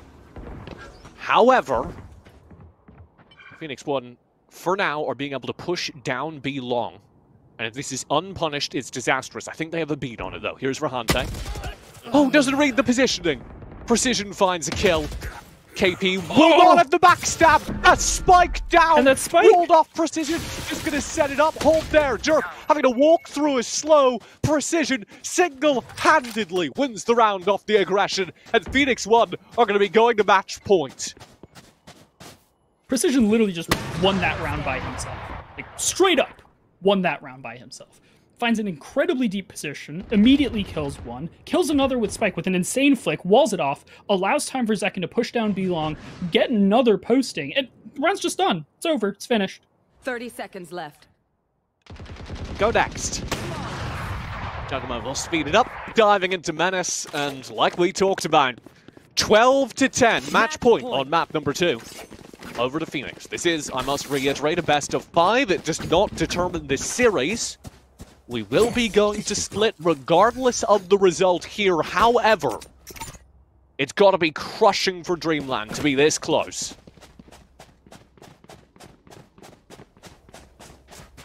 Yeah, on the precipice here, I mean, they made such a strong comeback here. They started putting the pieces together, and it looks like P1 sort of grabbed themselves by the overalls and said, no, we have to claw this back, close it out. You fools, I've only been using 10% of my power. Mario will go in with the drone, just checking out the site, and that'll set up for a Hunter's Fury execute if he can nail it onto King. There it is. And some extra vision as well. We'll see what that enables. Jerk deep into the site. They haven't cleaned out lamps, and do have to. There is a player lurking in there. Synced peek will go through. Precision finds one, but it's cleaned up. Jangler inside the lamp room will drop Precision, traded out elsewhere. This looks good for DreamLand. 2v4. This match may be closer yet. Jerk playing around the corner. Oh no! Oh, dashes away, almost gets away with it. Rifle oh my out! Goodness, Menace! Oh no, Menace! Menace! One player left, no time, surely, and indeed Mario will find the 4th kill of the round in his pocket and stop Menace from, I don't know how, stumbling into the round. Oh yes, get us the replay of this. I love this. Goes for the second op shot, misses it, immediately tailwinds, and grabs a rifle before re-pushing. Such great presence of mind there from Menace. Almost putting it together. Absolutely crazy.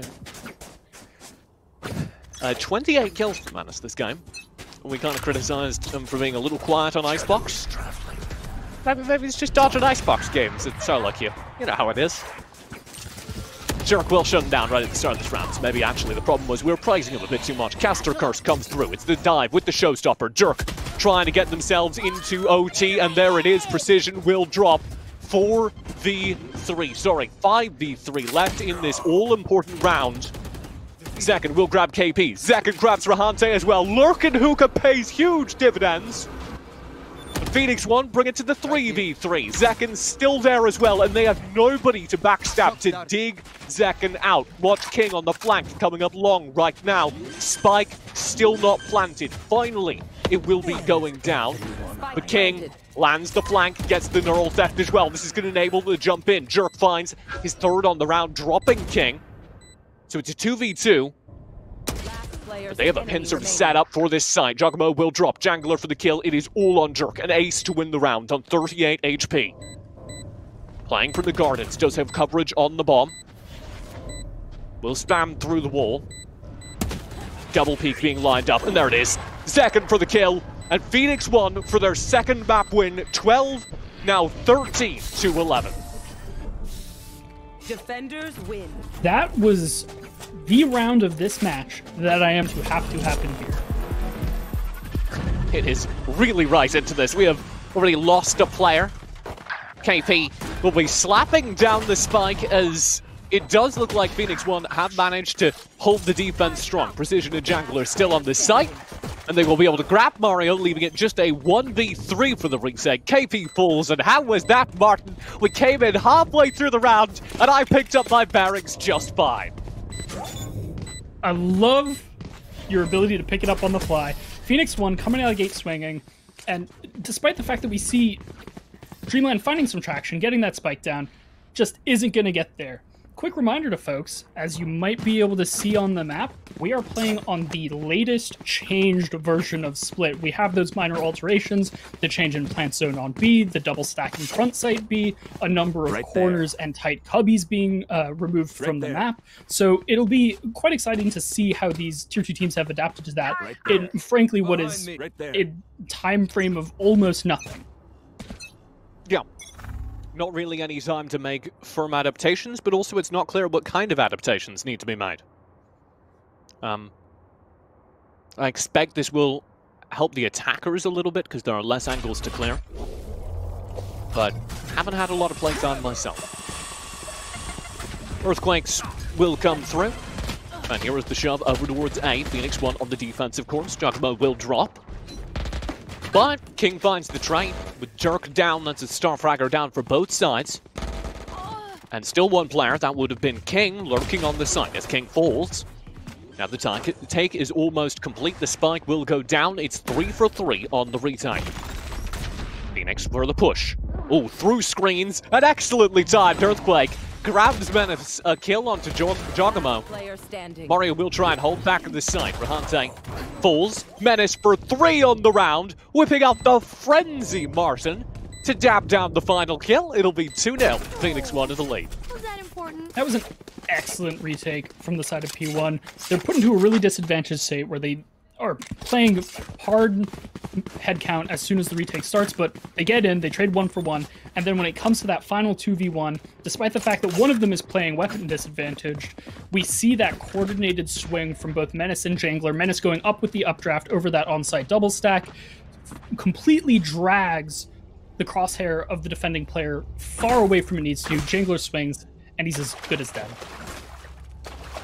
I just love the creativity with which Menace plays his aggressive jet. I think you do see some suffering when Menace isn't able to get aggressive. For each map, by the way. Folks will come in, and it is Menace to find a free kill. The AWP ringing out. This was over on the B side, I believe. Yeah, and we're seeing again that really early force-up for the AWP on Menace. Yeah, it did kind of hurt Menace. I'm going to talk through the rest of this because it's pretty much an anti-eco. It didn't hurt Menace. You could see they got tanked incredibly low by the pistols. I think there was a Sheriff body shot, and Menace is on like 30 HP. So it could have gone wrong. But Menace hits the shot, and sometimes that's what the game comes down to. Yeah, and we see that force-up onto Stingers during that second round is really coming back to bite DreamLand here.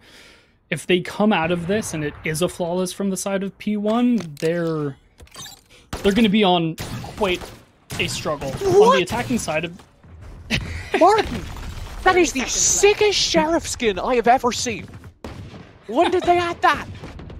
The Ion skins, the frame rate killers, as I like to call them. When did those get added? It's got to be a couple weeks back now. It was during the last act. It's not the most recent skin set, but they're very cool until you realize that equipping them drops your FPS by 40. That's alright, I got a good PC. Only poor people need to worry about that.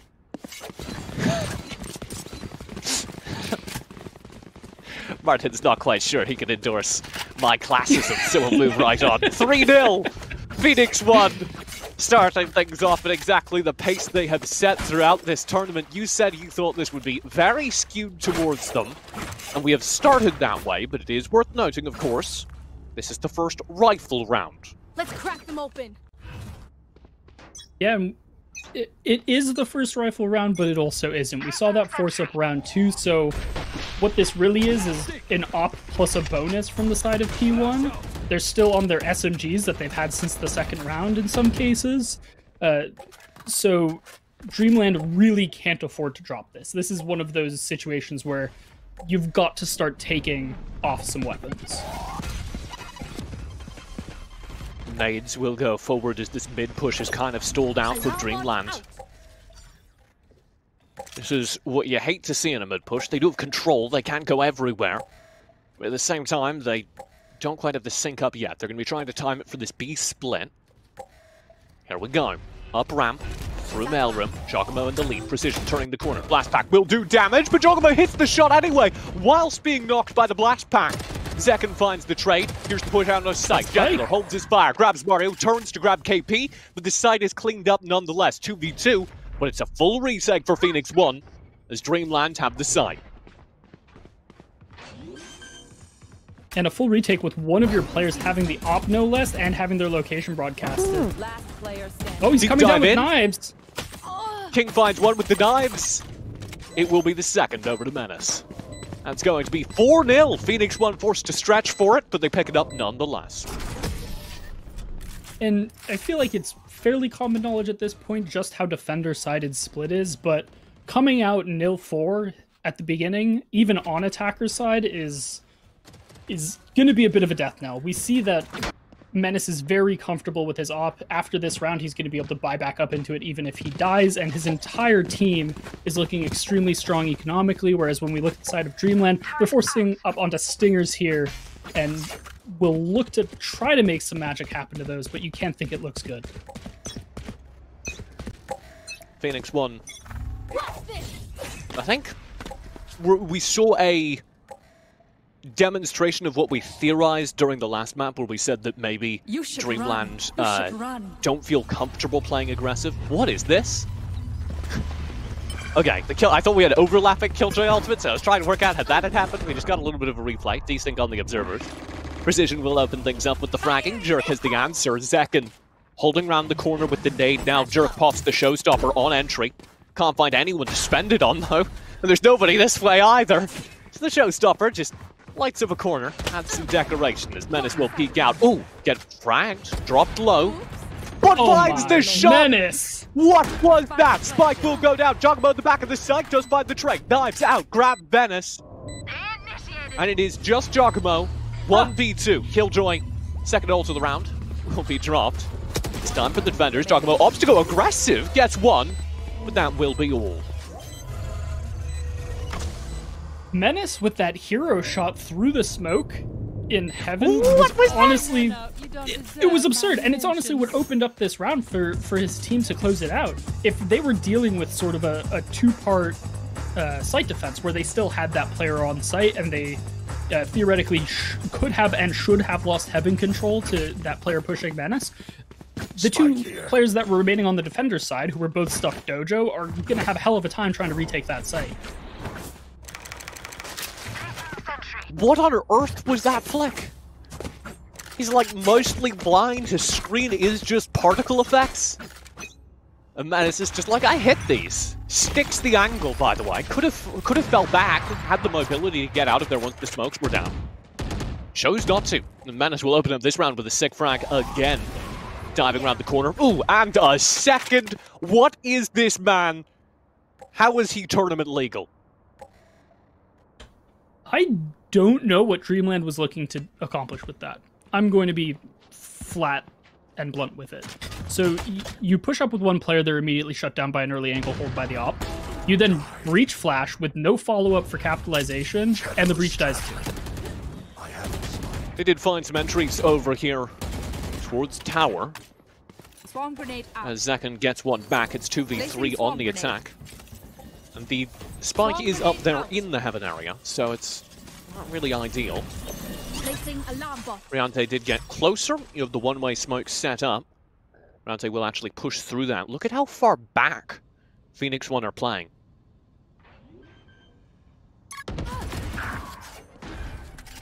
Woo! Very spicy around the corner. Jangler will fall 2v2 now. Spike is deployed. PHOENIX1 on the retake from heaven. Spike is in the very back corner of the site, on the right here. So they're going to have to dig it out. Showstopper will be deployed, but oh, Valorant shuts it down, picks Zekken out of the air before the ult can be fired. It's a very clean work back. This DreamLand, I'm not sure why PHOENIX1 gave them so much space, but DreamLand took it and ran with it. Yeah, I think that they were... The reason the two people in CT spawn at least were so patient and so far back was they were waiting on the third element of their retake to sort of get into position. That person obviously ended up dying, so it was ultimately a moot cause, but DreamLand with a great post plant there. The flank coverage turret that was holding down A main is really the only reason they survived that. If that had gone down at any point earlier in the round, I think that they just don't have the information to pull that one out. Yeah, it was the knowledge that you don't need to worry about the ramp area. You don't need to worry about the Heaven players going down ramp that lets you just sit at the back of the site and look up. It's basically a ward from my League of Legends viewers. Here's the dive onto the side. Giacomo will dive in, right into a rumba, and just goes down as a result. Second, able to grab that kill. Here's the follow-ups now. Mario and the rest of the team able to get on the site bloodlessly. And it'll get worse as Menace trades down into KP. Jerk finally gets something back from the attackers. DreamLand will have the attacking Killjoy ultimate behind them as well, and Rahante makes good on it. 2 kills over. But Precision and King answer back. That means it is just Mario to win this round in a 1v2. There were so many things going on at the front end of this XA. Rolling Thunder. And it's not even over. I think that caught him. But can still play the angle. If they double peek Mario, there's no way they win. Nice flick to avoid the flash, though. Oh, why aren't you swinging him? They're not playing this ideally, but it doesn't matter. Precision still wins the aim duel. That was way sketchier than it had to be. Indeed, it is way sketchier than it has to be, as we are down to the milliseconds there. But the DPUs will come out. PHOENIX1 indeed get their 6th round to 1. And that's gonna hurt. That's gonna hurt a lot for the side of DreamLand. They not only found a fair amount of success at the beginning of the round, they gave them a little bit of hope, but they invested so much in terms of resources. We saw a Breach ultimate to push CT, we saw the Killjoy ultimate to try and secure the post plant, and it still falls apart. We do have some breaking news while we're waiting on this round. Spot Up did just take the 3rd place match. Prism knocked down 3-2 into 4th. For anyone waiting on the result of that. 2-1, sorry. Sorry, I'm listening to 2 people, our producers being real helpful. Numbers aren't my strong suit. I'm an esports caster. Mario and co will be pushing over towards this A side. They do have a full stack here. Giacomo around the corner. Well, why couldn't have you put that on the screen when I was saying it? Spot Up with the dive, will grab the kill. Giacomo down. As KP finds the trade. This is all that's going to happen on the site though. Very tough round for PHOENIX1, as none of their players survived the initial dash on out. Trying to find some explosive play. When I was struggling with the number, why couldn't you put the lower third on the screen then? Why did you have to wait until I said it wrong to put the lower third on the screen? Put it up again, just in case people missed it. Sorry, continue, Mark.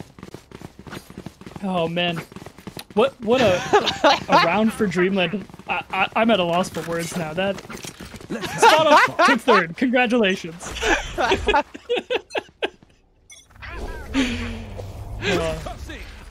Looking forward, we see that DreamLand finally finds a bit of traction there. They get it off the back of a really aggressive double dive play. They had both the Jet and the Raze sort of going into sight with reckless abandon, Breach backing them with flashes, and then Omen and Killjoy playing deep A main sort of post plant lurk. And it works great. We see that even though P1 tries to bring in a really explosive retake themselves, it just doesn't find the kills that it needs to. And so I have to imagine that DreamLand will try to employ a little bit more of that. This round gets a little dicey. PHOENIX1 holding on Eco. I was kind of assuming it would be fairly clean, but as DreamLand try the same side take, it goes awry. KP will be the final player to drop. That side tank was working real well until PHOENIX1 said, hang on, they're just doing this over and over again. What if we bring our players over here early? A trend that I'm seeing starting to develop with DreamLand's attack that is a little concerning to me is how they handle their aggression even after they have site control. We saw this be their downfall in that big A take where they utilize both the Breach and the Killjoy ultimates. It's that they are explosive onto site, they get the spike down, but then the aggression doesn't stop. They overextend. In that case, they pushed into Dojo, they tried to go towards CT spawn, and in this case, very similar thing happens. They overextend, they start getting picked off by crossfires that exist on the defender side of the map, and what should be a really solid post plant just goes to pieces.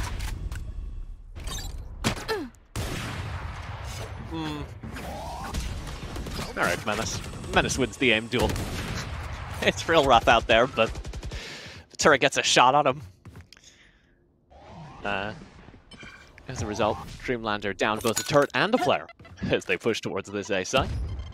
Menace will repeat the same long angle arrowed ramps, and that means that DreamLand have zero interest in pushing A main.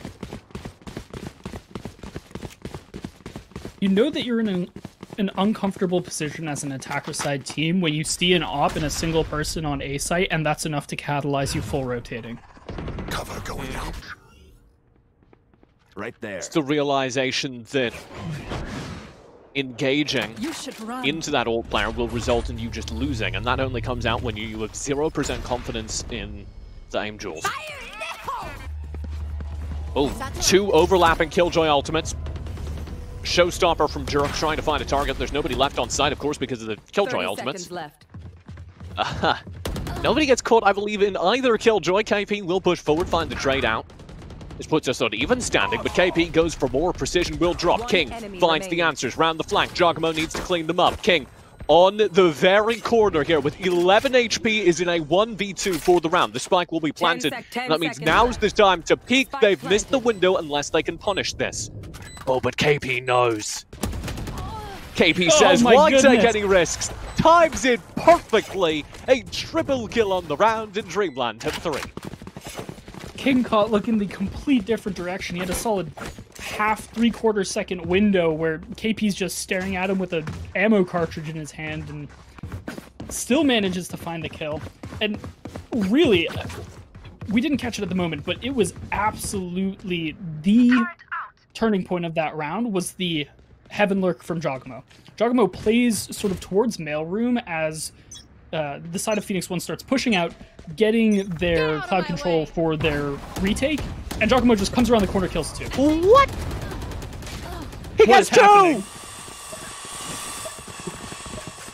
We're not talking about the Sanders, we're just moving right on. Oh no. Oh no. He got 2 for that! Never mind, we are talking about him. He dashes in with a Bucky, finds a kill, alright, fine, you weren't expecting it. He throws down the smoke and gets a second. What are you doing?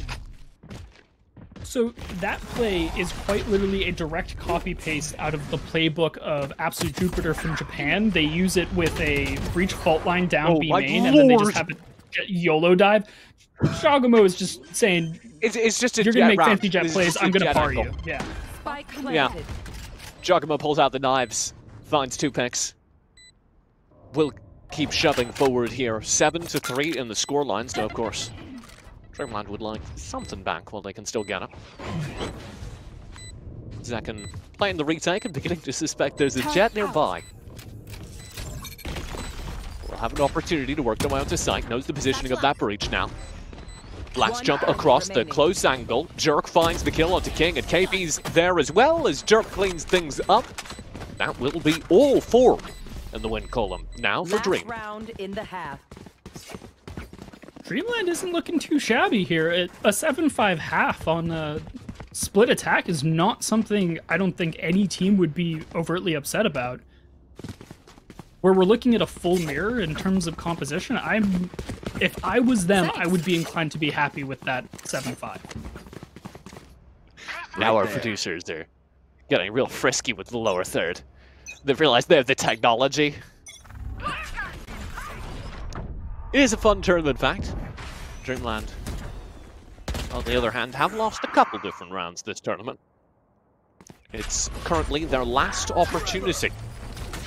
If PHOENIX1 win this, they are your tournament champions. 5k in the bank. DreamLand start this round strong, though. 4v3 and the player count. KP anchoring back at spawn as the side take onto A goes without a hitch. Here. KP's anchor doesn't go nearly as well. Here's another example of that super far extension that I was talking about. We see that DreamLand has sight, and yet look at where 2 of their players are. They're literally in the defender's spawn. They don't stop at the site. And sometimes it pays off for them, sometimes it doesn't. Here they've gone 1 for 1, and they're extremely disadvantaged now. How the heck does Giacomo get back into a position where he can defend the site? That kind of overextension is the Rolling Thunder rounds just that misses. are otherwise theirs. The Rolling Thunder just misses. And as a result, Briante will win the round. Let me work. No, okay. Not nearly as much time I thought. No, we will! That's insane! I should have gone with my gut. That was insane. I don't know how you miss a Rolling Thunder on billboards. If there is a player on the site, they are at billboards, but they throw the Rolling Thunder towards billboards. It's short. It's too far to the right, I think. And as a result, they just haven't dug out Rehante, and they assume it's clear because nobody got hit, nobody got tossed back. Rehante is able to pop out, get a freak trade. That's insane.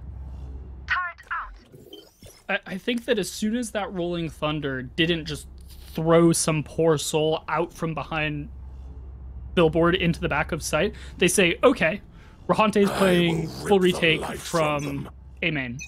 We're going to swing back site together, and then we're going to immediately start defusing, and one of us is going to hold that line. And what ends up happening is they swing back site in a split, one of them immediately dies, and Rahante sneaks it away. Here. Menace, by the way, real quick. First round on the attack. Pistol round for PHOENIX1. And he's just dashing right down mid. Mario's playing retake.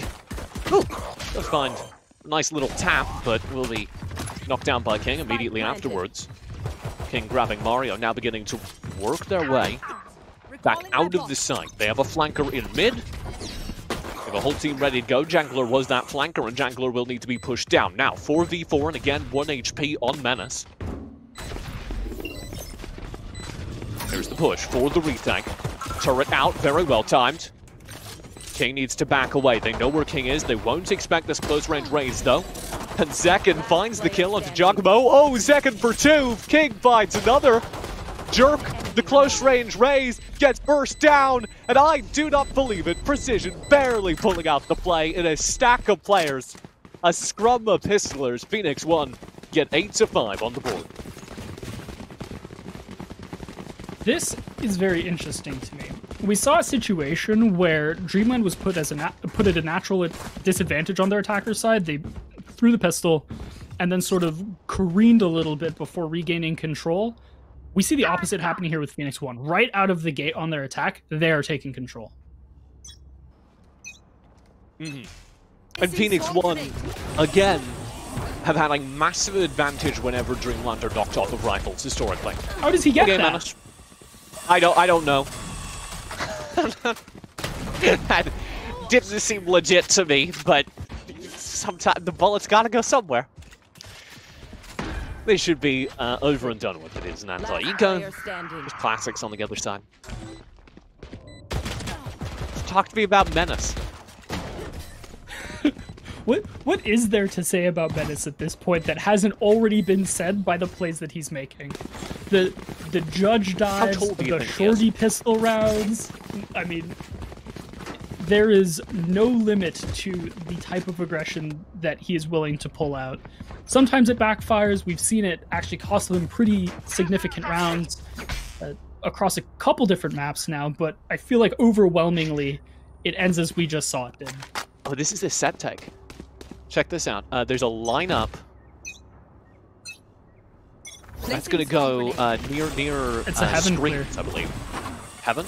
Oh, yeah. And already, yeah, it's a heaven clear. Menace deep in the site. Menace will go down. KP still anchoring at the very back in the alleyway, and the Heaven player stands strong. That's Giacomo arcing down the shots, and the flank is there. KP finally falls. The back site is clear. It's 3v3 as the retake begins. DreamLand have to wait out this Killjoy lockdown. That Killjoy is still anchoring all the way back by A main. It feels like a little bit of miscomming or poor coordination. The fact that that Killjoy ultimate was dropped before Spike was down feels like a real missed opportunity. Here's the push in. Jerk. Round the corner, Rehante will find King. Jerk finds the other. This retake's looking real good. It is just Jangler at the back of the site, and Rehante will clean them out as well. There you have it. Very important round for DreamLand. Getting them back on the board, 9-6. We're looking at a situation now where we just saw a honestly fumbled Killjoy ultimate out of the side of PHOENIX1. There. And now we have DreamLand with a Killjoy ultimate themselves. We'll have to see whether or not they choose to employ this right out of the gate. I'm a huge proponent of really aggressive ultimate usage. The number of teams that sit on full charge ultimates and then allow themselves to get multi-kills and functionally send half and third ultimates into the abyss for no reason is very painful. So I'd love to see DreamLand aggressively utilizing the Killjoy ulti here. Same exact take. KP lurks again successfully. Finds a kill onto Zekken. You do have Menace weirdly far forward here, but they go down. Riante reads the play. Precision finally digs KP out of the back of the site. Killjoy ulti will limit where Precision can stand. Jagamo's trying to take advantage of that, shoving forward. They know this player's got to be billboards, and they clean him up. This is it. A very clean defensive round from DreamLand. They've seen that take once. It didn't work then. It won't work the second time. Definitely not. And the way that they employed the Killjoy ultimate there was super interesting. You had a situation where two players are coming and retaking from the defender side of the map. They drop the Killjoy ultimate, they push through screens as you generally expect, but then they also had one player who was already A heaven. Instead of dropping A heaven and making themselves susceptible to the whole A main portion of the map, you see the Jet dash through A main and push the site post Killjoy ultimate from A main under the cover of their own cloud burst. So you have a pincered retake even though they haven't full cleared the A main half of the map. Get out of my way! Okay, so B hit was set up for here because PHOENIX1, I assume, wanted to change their pace, but they instantly just get hit by the breach earthquake, and all of a sudden it doesn't seem like such a good idea for PHOENIX1. Goes back to what you were talking about. If a single ability or gun or player presence makes you reconsider your plans, kind of worrying. Just push out to side. Menace leading the way. Deep dive in. Will find the blind Riante. Very nice kill. This is the Jet entries they've been trying for previously. Jerk trades down King on the back, but Precision finds one as well. No! A knife miss from Menace means that now Mario's got an opener. Now it's 3v3 on the reset. KP incredibly low, but alive. Jerk will be roaming in, so they're going to stall out that retake for a while, but it doesn't prevent Mario from just finding one, peeking on in. Two low HP members now. KP and Mario just feels like slivered.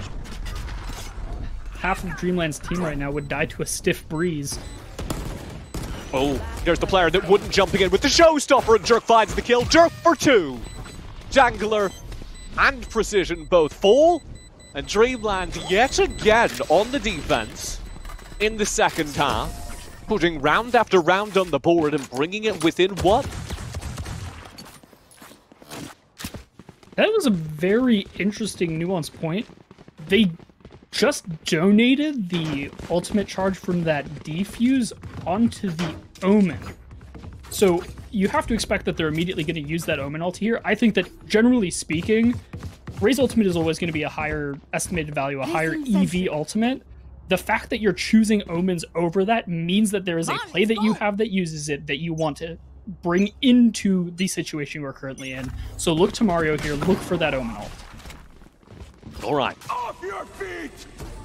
There's the Rolling Thunder, spent at the back of A site. There was nobody there because, again, PHOENIX1 have run this play a couple of times. Doesn't stop them from finding entries, though. KP falls. A little bit over-eager, trying to hold control of tower. And as a result, DreamLand don't get the defense they were hoping for. And as Mario goes down as well, this is looking like a save. We'll see what Jagamo can dig out. Does it the flank? Oh, the trigger discipline! One, two! Now it's possible. 2v3, not ideal, but possible. No, Zekken will find the pick, and it's Jerk in a 1v3, 1v2. Precision will go down. They know where both remaining players are. No! Good roam from Zekken, saying, I know they have intel on me. I'm just going to slide on over. Yeah, Zekken really pulling it off last second there. I think that the way that DreamLand was trying to retake that was really scattered. You had someone playing Heaven, you had someone playing CT, you had someone on a deep flank, and while the deep flank had a ton of success, obviously, Jagamo picking up those two for free, it felt like the other two pieces of the equation, those other two parts of the pincer, weren't coordinated. It felt like Jagamo was applying pressure, and the other two were just sort of sitting there and dying. Yeah. But, oh my lord. It's been a while since we started around with Menace just dashing as quick as they could. So glad we're back to that. Menace getting into a sneaky position here at ramp, seeing if anything can be found. I do worry for Menace though. not clear how they intend to get out of this, and indeed their position seems to be sniffed out. It's funny that you mentioned that we hadn't seen Menace dashing in early recently, and he did it with an op of all things, and somehow still manages to find an early kill. Yeah, they knew where Menace was. Menace finding a pick will prompt to rotate back over. Oh, 2 picks. Giacomo gets 1 back, with second to fall. Now they'll lurk into the site. Oh my lord, how does Giacomo get a kill there? The smoke fades and they're caught flat-footed in a 1v3 firing angle, and they still find a trade. Jerk at the very end will even up the player kill feed. Killjoy scares Riante back, so it's a 1 for 2 on the retake. Workable, but Menace, as ever, is playing the angles. We're coming down to the wire here. PHOENIX1 2 rounds away from $5,000. Pressure's on. And again, if PHOENIX1 take this map, which it is looking like they will, that will mean they have not lost a single game this tournament. 4 consecutive undefeated games.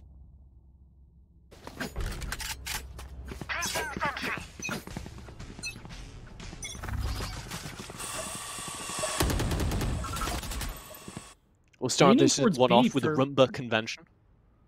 Yeah, it feels like this is the first time that we see P1 really harshly leaning towards B. I feel like every single time we've seen them thus far, it's been A hit with a rotation that ends A still.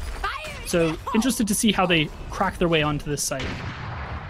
Showstopper from Zekken. Deep dive in, does him an opportunity, and there is Jerk gone.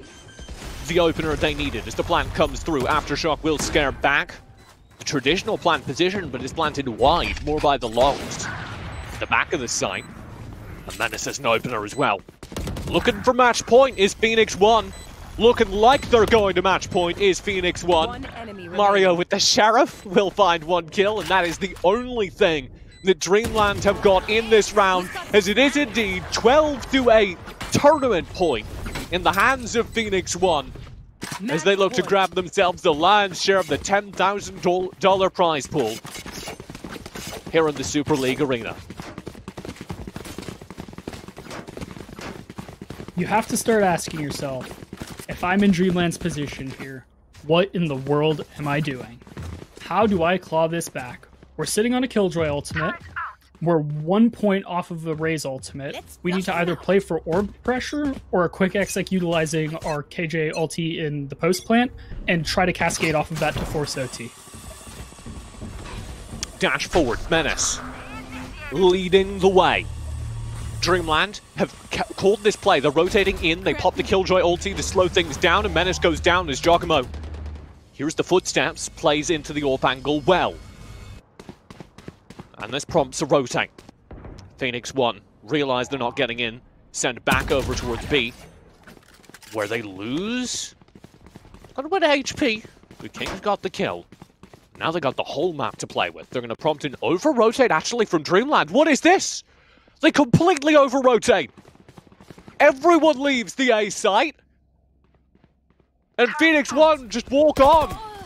Oh no! Precision. The turret gave away the Beats position. out the turret forward onto Riante. Yeah. DreamLand completely over-rotate. The nerves of tournament point get to them. And now I don't know how you work this back. 3v4. Giacomo misses a shot as well. Knows where 2 players are at least. KP will be there on the flank. Oh, that was free. And Jangler turns on him. Mario will run forward into the fight, but it does not matter. Precision has the cleanup. And there you have it. PHOENIX1 are your Super League Arena champions, undefeated, as they go all the way through the tournament to claim the $5,000